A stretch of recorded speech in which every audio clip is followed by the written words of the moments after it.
최병일 집사. 시편 123. 하늘에 계시는 주여, 내가 눈을 들어 주께 향하나이다. 상전의 손을 바라보는 종들의 눈같이, 여주인의 손을 바라보는 여종의 눈같이 우리의 눈이 여호와 우리 하나님을 바라보며 우리에게 은혜 베풀어 주시기를 기다리나이다. 여호와여, 우리에게 은혜를 베푸시고 또 우리를 베푸소서. 심한 멸시가 우리에게 넘치나이다. 안일한 자의 조소와 교만한 자의 멸시가 우리 영혼에 넘치나이다. 하늘에 계신 우리 아버지여, 이름이 거룩히 여김을 받으시오며 나라가 임하옵시며 뜻이 하늘에서 이룬 것 같이 땅에서도 이루어지이다. 오늘날 우리에게 일용할 양식을 주옵시고 우리가 우리에게 죄 지은 자를 사하여 준 것 같이 우리 죄를 사하여 주옵시고 우리를 시험에 들게 하지 마옵시고 다만 악에서 구하옵소서. 대개 나라와 권세와 영광이 아버지께 영원히 있사옵나이다. 아멘.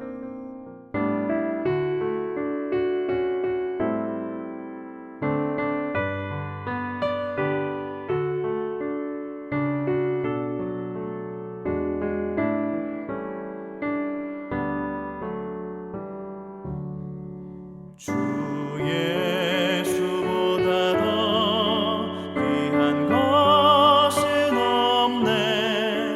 이 세상 부귀와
사랑하는 성도 여러분, 사순절 끝부분 이제 예수님의 십자가 고난이 막 시작되는 그런 때입니다.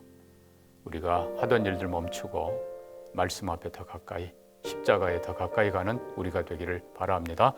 오늘 함께 살펴볼 본문은 마태복음 26장 1절에서 16절입니다. 제가 1절부터 8절까지 봉독하겠습니다. 예수께서 이 말씀을 다 마치시고 제자들에게 이르시되 너희가 아는 바와 같이 이틀이 지나면 유월절이라 인자가 십자가에 못 박히기 위하여 팔리리라 하시더라. 그때에 대제사장들과 백성의 장로들이 가야바라 하는 대제사장의 관정에 모여 예수를 흉계로 잡아 죽이려고 의논하되 말하기를 밀란이 날까 하노니 명절에는 하지 말라 하더라. 예수께서 배단위 나병 환자 시몬의 집에 계실 때에 한 여자가 매우 귀한 향유 한 옥합을 가지고 나와서 식사하는 예수의 머리에 부으니 제자들이 보고 분개하여 이르되 무슨 의도로 이것을 허비하느냐. 1절에 보니까 예수께서 이 말씀을 다 마치시고 라는 표현을 쓰고 있습니다. 그러니까 예수님의 가르치심이 이제 다 끝났다라는 표현입니다. 짧게는 좁은 의미로는 종말론의 강화, 가르침이 끝났다는 것이고, 넓은 의미로는 그동안 마태복음에서 하셨던 5개의 큰 가르치심, 산상수훈 5, 6, 7장, 그 다음에 10장, 11장의 제자 파송, 그리고 13장의 천국 비유, 그리고 16, 7, 8장의 교회론, 그리고 마지막 24, 5장의 종말론, 이 모든 가르치심이 끝났다라는 뜻입니다. 그렇습니다. 우리 예수님께서는 가르치기 위해서 오셨는데 이걸 다 구약 성경 그리고 성경에 하나님이 말씀한 것을 다 정리해서 가르치셨고 심지어 장차 펼쳐질 것까지 다 가르쳐 주셨습니다. 말씀을 마치신 예수님은 이제 마지막 여정 십자가의 길을 가시면서 4번째 예고하십니다. 2절입니다. 너희가 아는 바와 같이 이틀이 지나면 유월절이라 인자가 십자가에 못 박히기 위하여 팔리리라 하시더라. 4번째 예고하신 이 말씀은 좀 이따 살피겠습니다만 너무나 때와 그리고 모든 것이 정확하게 이루어지는 것을 보고 우리가 기억할 건 예수님의 십자가 사건이 십자가 순환 그리고 부활이 예수님의 모든 사역의 결과이고 결론이고 핵심이고 그리고 중심인 것을 보게 됩니다. 결국은 십자가가 예수님의 모든 가르침과 사역의 완성, 결론이란 뜻입니다. 자, 다시 우리가 2절 돌아가서 예수님은 6월절을 이틀 남겨두시고 이제 인자가 팔리리라 라고 말씀합니다. 우리가 아는 대로 요한복음 1장 12절에 세례 요한이 예수님 향해 말씀하지요. 보라 세상 죄를 지고 가는 하나님의 어린 양이라. 예수님은 분명히 2절에 인자가 십자가에 못 박히기 위해 팔리리라 말씀하시며 자신이 세상 죄를 지고 가는 어린 양임을 충분히 암시해 주십니다. 자, 그런데 3절, 4절 보면 대제사장들과 장로들이 관정에 모여서 예수를 흉계로 잡아 죽일 의논을 합니다. 자, 안타깝게도 여기 목적이 뭡니까? 죄목이 뭡니까? 없어요. 흉계라는 말 뜻 도로스라는 이 말은 간계고 속임쓴 겁니다. 죄를 정하자 이거예요. 죄를 만들어내자, 죄목을. 그래서 죽이자. 그런데 밀란이 날까 하여 명절에는 하지 말자라고 했는데 물론 중간에 이제 마태는 일부러 나병 환자 시몬의 집에 있었던 향유 사건을 기록합니다만 건너뛰어서 바로 14절 가면 가룟 유다가 그들에게 찾아와서 예수를 넘겨주겠다. 그리고 은 30에 파는 사건이 있습니다. 그러면서 원래는 이 6월절에 안 하고 이후에 예수 죽이는 일을 하려고 했는데 이게 땡겨져서 6월절에 진행이 되는 것을 봅니다. 결국은 예수님 십자가 죽으신 그 날이 6월절 양 잡는 날 정확하게 그날에 이루어지면서 하나님의 섭리, 하나님의 뜻이 이루어지는 것을 보는 것입니다. 자, 여기 종교 지도자들이 하는 말, 밀란이 일어날까 하여 명절에는 하지 말자. 참 이들에게는 하나님이 두렵지 않은 거예요. 심지어 여기 대제사장의 관정 그랬습니다. 바로 성전 옆에요. 하나님을 섬기는, 하나님 가장 가까이에서, 거룩한 성전에서, 그것도 대제사장, 백성의 죄와 백성을 거룩하게 이끌어갈 책임 있는 대제사장이 해야 될 일이 지금 흉계로, 속임수로 예수를 죽이자, 의로운 예수를 죽이자, 이게 지금 할 일입니까? 거기다가 뭐라고 표현합니까? 밀란이 날까 두려워해서 이 명절에는 하지 말자, 유월절에는 죽이지 말자. 실은 본문의 강조는 유월절이라는 타이밍보다도 실은 백성 앞에서라고 하는 이게 더 중요한 거죠. 그러니까 지금 이 백성의 지도자들, 종교 지도자들이 하나님 두려움 없고 오직 백성들만, 어떻게 하면 백성들을 유혹하고 현혹하고 잘 이렇게 해서 예수를 죽일까? 여러분, 진정한 권위가 어디서 옵니까? 백성이 그들을 대제사장으로 세웠습니까? 아니요. 하나님이 세우셨잖아요. 여기서 우리가 참 오늘날의 딜레마를 봅니다. 하나님이냐, 백성들이냐.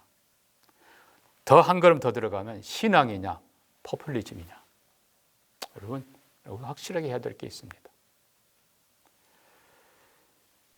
우리의 심각한 문제, 정말 우리가 해야 될 문제는 둘 중에 하나예요. 하나님이냐, 백성이냐. 우리가 임진왜란 당시에 참 배구정근했던 그 온갖 오해, 수모 당하고 그것도 왕에게, 그리고 망가진 몸으로 배구정근했던 이순신 장군, 결국은 그가 비열한 군주보다도 연약한 백성을 위해서 헌신한 것을 우리는 압니다. 예, 아름다운 일이죠. 그러나 우리가 기억해야 될 것은 다수결이 백성이 항상 옳은 건 아니라는 거예요. 중요한 건 하나님은 언제나 옳으십니다. 하나님이 주인이십니다. 하나님을 위한 것이 진정 백성을 위한 것인 걸 우리가 꼭 기억해야 된다는 사실입니다. 백성을 위하여 백성 앞에서는 이게 참 대제사장들의 모습이었죠. 자, 이제 우리는 마태에게서 6절 이후에 실은 그 전에 일어난 사건을 여기다 지금 끼워 넣는 마태의 어떤 기술적인 그 기록을 봅니다. 말씀드린 대로 6월절 명절에는 예수 죽이는 일 하지 말자, 미루자 하는 것이 대제사장들의 공모였습니다. 그러나 가룟 유다 때문에 이것이 땡겨지고 있습니다. 자, 중요한 것. 마태는 지금 두 개의 모임을 지금 비교하고 있는 것입니다. 3절, 4절에 모인 있는 대제사장들과 백성의 장로들이 모여서 의로운 예수를 죽이고, 그리고 어떤 죄목을 붙일까? 그 살인을 공모하고 하나님을 대적하고 그 악한 모임과 결국은 사탄의 모임이죠. 반대로 6절 이하에 베다니 나병 환자 시몬의 집에서 예수를 위한 잔치를 갖고 있는 이 모습을 지금 두 개를 일부러 대조하고 있는 것입니다. 근데 이 마태복음 26장 이 사건, 향유를 부은 요 사건과 요한복음 12장에 나온 사건은 본질이 같습니다. 그러나 기록이 조금 다릅니다. 자, 오늘 마태복음은요, 베다니 나병 환자 시몬의 집이라고 되어 있습니다. 나병 환자? 지금 나병 환자는 예수를 모실 수가 없죠. 나병 환자가 예수에 의해서 병 고침 받은 것을 기뻐하며 감사하며 예수님을 위해 잔치를 하고 있는 것입니다. 근데 요한복음은, 자, 요한복음 12장에 이렇게 되어 있습니다. 6월절 엿새 전에 예수께서 베다니에 이르시니 이곳은 예수께서 죽은 자 가운데서 살리신 나사로가 있는 곳이라. 거기서 예수를 위하여 잔치할세. 마르다는 이를 보고 나사로는 예수와 함께 앉았더라. 마리아가 지극히 비싼 향유 순전한 나드 한 근을 가져다가 예수의 발에 붓고 자기 머리털로 발을 씻으니 향유 냄새가 집에 가득하더라. 제자 중 하나 예수를 잡아줄 가룟 유다가 말하되 이 향유를 어찌하여 300데나리온에 팔아 가난한 자들에게 주지 아니하였느냐 하니, 이렇게 말하면 가난한 자들을 생각함이 아니요 저는 도적이라 돈꾀를 맞고 거기 넣는 것을 훔쳐감이러라. 자, 마태복음에서는 나병 환자 시몬의 집, 둘 다 베다니입니다. 정확하게 얘기합니다. 그러나 여러분, 요한복음에서는요, 나사로의 집이라고 하지 않았습니다. 정확하게 거기서 예수를 위해 잔치를 했다라고 했습니다. 그리고 거기에 나사로가 예수님 옆에 앉아 있었다라고 했습니다. 자, 그러니까 마태는 나병이었다가 고침받은 시몬이 예수님을 위해 베푼, 어떻게 보면 나사로에 비하면 작은 것이죠. 그거를 클로즈업해서 시몬의 집이라고 강조합니다. 그리고 요한복음은요, 이 부분보다도 바로 앞에, 이게 12장이니까 11장 죽은 나사로를 살리신 사건을 요한복음 기록하고 있어요. 마태복음 기록하지 않았습니다. 그거에 연계해서 바로 12장에 자기 죽은 오라비를 살려주신 예수님께, 생명의 주인, 그 은혜의 주인께 최고의 향유로 쏟아붓는 마리아의 모습이 여기 마리아라고 기록되어 있는 것이죠. 그러니까 두 개가 다른 게 아니고 본질상 같습니다. 그런데 안타까운 것은 요한복음에는 가룟 유다 혼자서 어찌 300데나리온이나 되는 걸 쏟아붓느냐라고 책망하지만, 안타깝게도 마태복음에는요, 제자들이 다 18절 보니까 제자들이 보고 분개하여 복수로 되어 있다는 사실입니다. 자, 이제 우리는 마태의 또 하나의 비유를 봅니다. 두 개의 비교, 또 두 개의 모임뿐만 아니라 두 사람을 비교하는 것이죠. 물론 아까 말씀드린 대로 나병 환자 시몬, 그리고 나사로, 그리고 비교할 수가 없죠. 나병 고친 거에 대해서 감사하며 잔치를 베푼 시몬, 죽음을 생명으로 바꿔주신 하나님께 온전히 드리는 마리아의 감사와 헌신. 근데 여기 또 하나 비교하고 있는 것이 결국 아낌없이 모든 것을 부어드리는 마리아의 모습과 그것 돈꾀에서 얼마를 훔쳐가던 가룟 유다의 그 욕심, 도둑질, 이걸 지금 또한 대조하고 있는 것입니다. 사실 은 30은 노동자 혹은 노예 한 사람 값밖에 안 돼요.